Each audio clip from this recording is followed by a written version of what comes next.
Derrière la Dolce Vita se cache celle qu'on appelle en italien la cronaca nera, la rubrique des faits divers qui nous révèle, comme un feuilleton, la face sombre de l'Italie. Des drames, des mystères, des rebondissements et des affaires hors normes, qui ont marqué l'histoire, la justice, la vie politique et religieuse, et qui continuent des décennies plus tard à fasciner, à bouleverser les Italiens. Celle que nous allons vous raconter en fait partie. Elle commence en octobre 2009, dans une prison de Rome. Stefano Cucchi, arrêté pour trafic de drogue, est violenté à mort pendant sa détention provisoire. Sa sœur entame alors un combat pour établir la vérité et faire juger les responsables.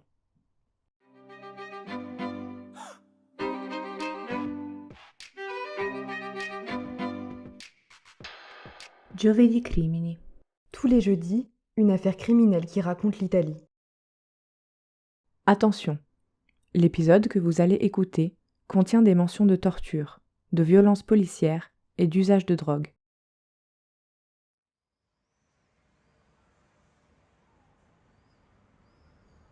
De l'Antiquité romaine, il ne reste que les vestiges du dernier aqueduc construit par l'empereur Néron. Le quartier de Tor Pignatara, dans l'est de la ville éternelle, est devenu une zone animée où l'histoire a tout de même laissé quelques traces. Ici, les habitants ont la mémoire longue. Certains se souviennent du passage d'Italiens illustres comme Pasolini. L'écrivain et réalisateur, assassiné en 1975, avait ses habitudes chez le barbier et dans une trattoria du coin. On le croise encore sur la façade d'un des pâtés de maison, sur laquelle une grande fresque d'art urbain lui rend hommage. Mais à l'intérieur de ces immeubles, il y a surtout des anonymes. Ceux qui n'ont jamais quitté leur quartier, populaire et multiculturel. C'est le cas de la famille Cucchi. Le père, Giovanni, est géomètre. Il est marié à Rita, une enseignante avec qui il a eu 2 enfants, Ilaria l'aînée et son frère Stefano.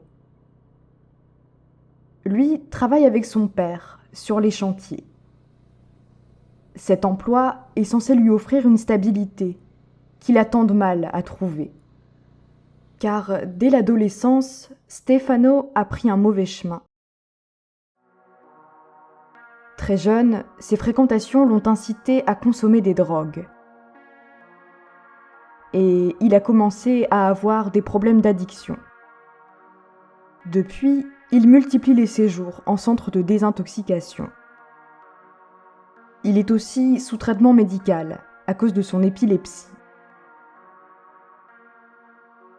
Malgré ses difficultés lourdes à assumer, ses parents le soutiennent. Sans vraiment savoir comment gérer la situation à la longue. Les Cucchi sont une famille aimante et soudée, mais ils se sentent désemparés face à la toxicomanie de Stefano, qui, après tout, est un adulte responsable maintenant. Sa sœur, Ilaria, a préféré prendre ses distances. Elle a passé l'âge de lui faire la morale. Pour l'aider à prendre son indépendance, Giovanni et Rita lui ont acheté un appartement à Morena, dans la banlieue romaine. Mais dans le fond, ils préfèrent le savoir à la maison. Ici, au moins, ils peuvent garder un œil sur lui.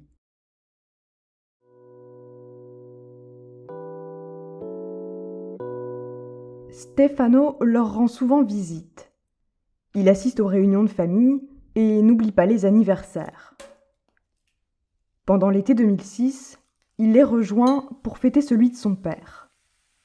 Il a conscience que son comportement leur cause du tort, à tous.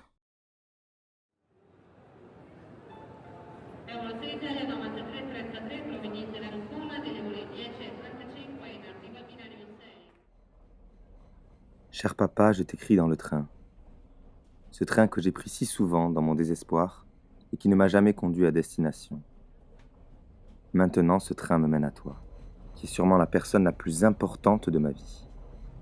Il m'emmène vers toi, et je porte en moi toute la joie de se retrouver ensemble en ce jour de fête. Après tant de disputes et de conflits, nous nous sommes finalement retrouvés. J'éprouve l'envie, nouvelle et inattendue, de vivre et de faire de grandes choses comme personne ne l'aurait imaginé il y a quelques mois. Toi qui restais mon point de référence constant, un homme, peut-être le seul, qui n'a jamais cessé de croire en moi. Un père que j'aime, peut-être à ma façon. Un père, et tous ceux qui me connaissent le savent, qui a souffert et que je ne veux plus voir malheureux. Une personne au caractère vif, humain, humble, en même temps agressif mais généreux. Un mélange de vertus que je ne peux que garder en moi en tant que fils avec un grand F. La vie commence maintenant, celle que nous sommes en train de construire ensemble. Papa, je ne crois pas que l'on puisse vivre une deuxième fois. Alors profitons de cette vie et affrontons toutes les épreuves ensemble, s'il y en a. Ce n'est que comme ça que nous nous retrouverons vraiment. Avec amour, ton fils Stefano.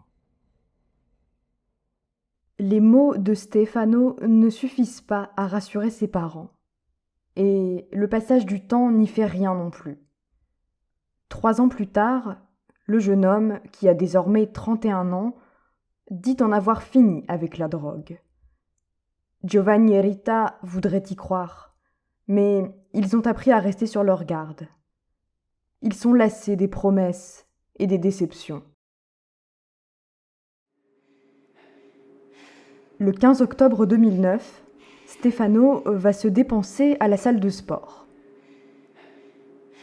Il aime bien l'exercice physique, même s'il est très maigre et plutôt mal en point. Il souffre de malnutrition et ne pèse que 43 kilos pour 1,62 m. Ce soir-là, il devrait bien manger. À la sortie de son entraînement, il part dîner chez ses parents. Après le repas, Stefano quitte leur immeuble pour rejoindre un ami. Sa voiture est garée un peu plus loin, dans le parc des Aqueducs. C'est là qu'il croise le chemin de carabiniers, des militaires chargés du maintien de l'ordre, qui agissent sous l'autorité de la police judiciaire. Alors qu'il patrouille dans le secteur, les agents aperçoivent Stefano en train d'échanger un objet avec son ami. Ils décident de l'interpeller et procèdent à une fouille corporelle. Ils trouvent une 20aine de grammes de cannabis, de la cocaïne et des cachets de son médicament contre l'épilepsie. Ils l'embarquent dans leur caserne pour détention et trafic de stupéfiants. Stefano ne peut pas nier qu'il possède la drogue, mais il affirme l'utiliser pour sa consommation personnelle et non pas pour la revendre.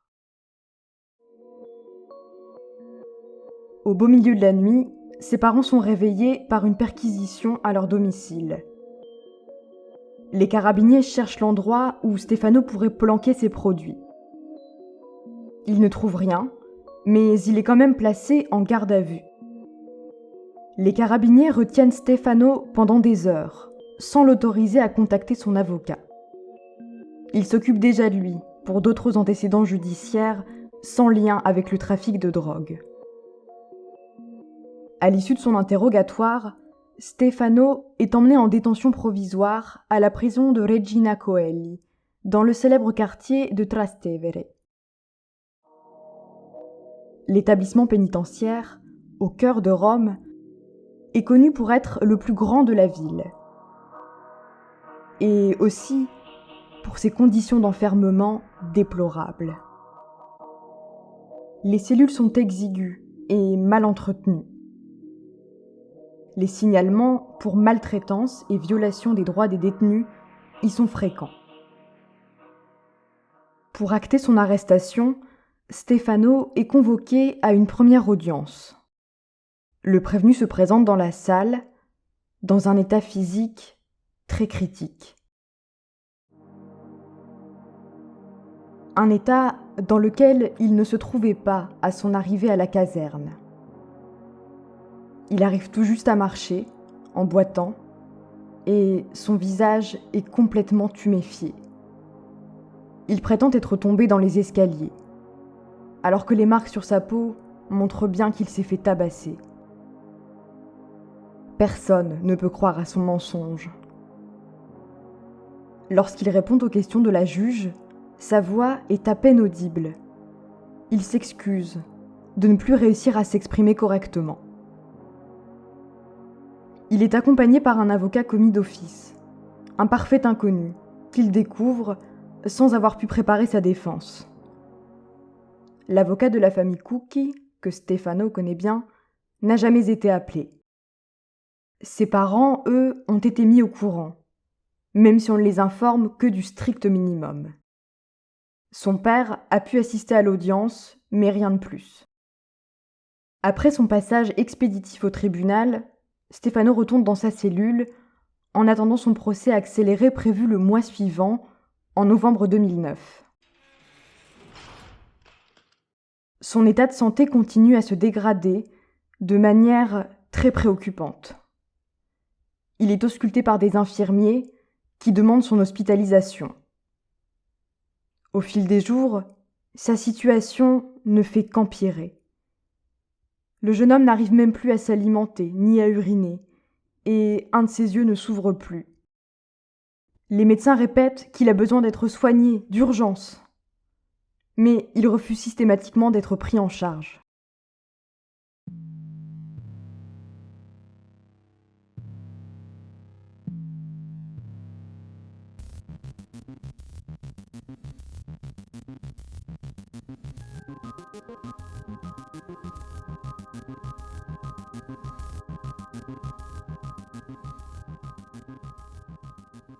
Au bout de 4 jours d'incarcération, Stefano n'a toujours pas eu le droit de communiquer avec son avocat, ni d'avoir des nouvelles de ses proches.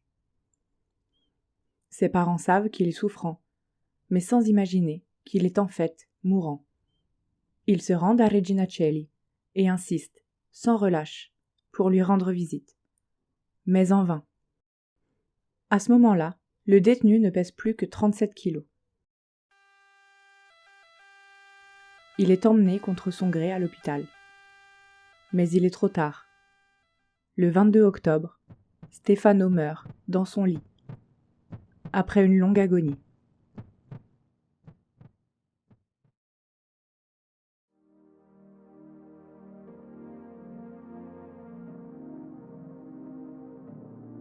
Giovanni, Rita et Ilaria apprennent son décès. Ils se ruent à la morgue, effondrés, pour le voir une dernière fois. Ils doivent affronter cette perte brutalement. Et aussi, surmonter la colère et le profond sentiment d'injustice qui les submerge. Car les explications qu'on leur fournit sont loin d'être satisfaisantes. On leur raconte que Stefano est mort d'une crise d'épilepsie. Mais comment pourrait-il croire une chose pareille, alors qu'il suffit de voir son corps pour comprendre qu'il a été battu? Surtout qu'en réalité, l'épilepsie de Stefano s'était stabilisée depuis plusieurs années. Ses crises étaient devenues exceptionnelles grâce à son traitement. Tous les trois le savent pertinemment. Stefano a été maltraité à la caserne. Ils se demandent aussi pourquoi il s'est laissé mourir, alors qu'on voulait le soigner. Sûrement par peur des représailles, s'il dénonçait ses bourreaux. Et peut-être aussi par peur de ce que lui réservait son procès.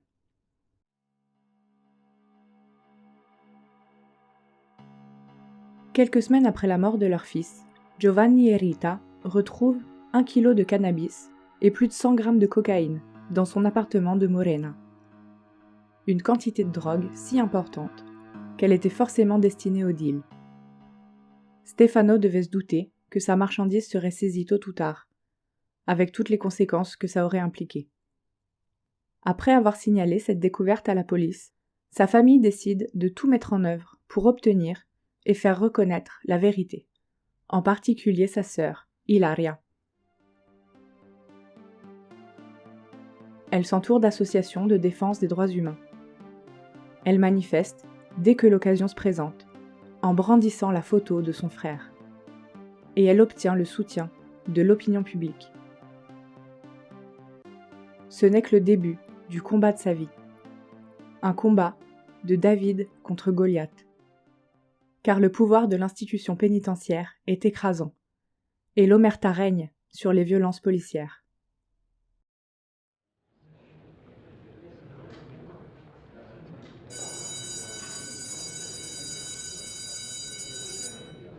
Le premier procès, celui d'une interminable série, s'ouvre en décembre 2012. Plusieurs médecins, infirmiers et agents pénitentiaires sont jugés par la cour d'assises de Rome. Les chefs d'accusation sont multiples, selon les rôles de chacun. Non-assistance à personne en danger, abus d'autorité, complicité. Les décisions en première instance tombent, comme un coup de massue pour les proches de Stefano. Tous les prévenus sont acquittés, pour insuffisance de preuves, à l'exception de certains médecins de l'hôpital, qui ressortent avec des peines de prison, pour homicide involontaire, avant d'être finalement, eux aussi, acquittés en appel. Officiellement, on considère que Stefano est mort de malnutrition. Mais c'est oublier qu'Ilaria Cucchi est inarrêtable, et qu'elle ne se contentera jamais de cette conclusion. Elle saisit la Cour de cassation. C'est ainsi qu'elle obtient la tenue d'un nouveau procès. Mais seulement pour rejuger les médecins, encore une fois acquittés. Le coup de grâce est porté en 2017. Leur acquittement vient finalement d'être annulé. Mais dès le lendemain, les faits, survenus 12 ans auparavant, sont prescrits. Cette prescription est censée clore l'affaire pour toujours. Sauf que plus on lui tourne le dos, plus Ilaria est déterminée à identifier les responsables. À côté de toutes ces procédures, l'activiste a réussi à lancer une nouvelle enquête, et elle porte ses fruits. En août 2017, les carabiniers retournent sur le banc des accusés. L'hypothèse du passage à tabac, qu'on avait rapidement abandonnée, redevient centrale. L'autopsie met en évidence les ecchymoses et les contusions sur le visage et le corps de Stefano. Il a aussi 2 vertèbres fracturées. C'est la lésion d'un nerf qui communique avec la vessie et les organes génitaux qui aurait aggravé le ralentissement de son rythme cardiaque et provoqué sa mort. La vraie version des faits se met seulement à émerger. Mais il faut encore attendre 2018 pour que les auteurs du crime soient mis en cause. Il s'agit d'Alessio Di Bernardo et de Raffaele d'Alessandro. Ils ont fini par être dénoncés par un de leurs collègues, lui aussi impliqué. Ils sont tous les deux poursuivis pour violence volontaire ayant entraîné la mort sans intention de la donner.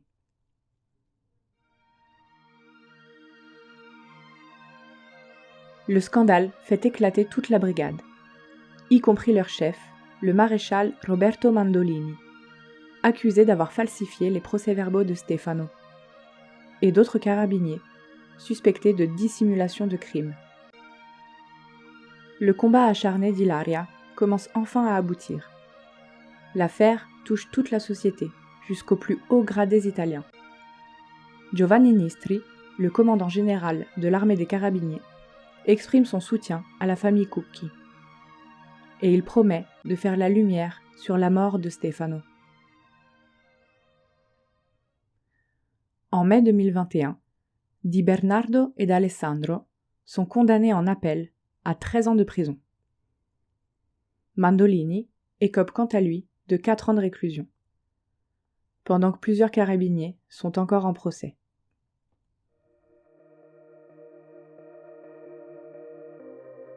Dans le quartier de Torpignattara, une nouvelle fresque a vu le jour. Sa composition imite celle de la descente de croix, peinte par Roger van der Weyden. Au centre de l'œuvre, l'artiste a remplacé le Christ crucifié par une représentation de Stefano Cucchi.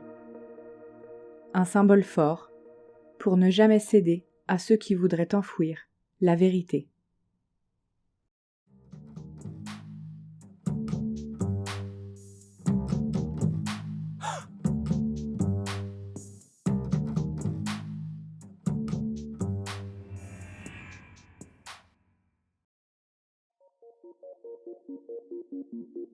Vous venez d'écouter Diovedi Crimini, un podcast de Cyrielle Ferrand et Cloris Plogard.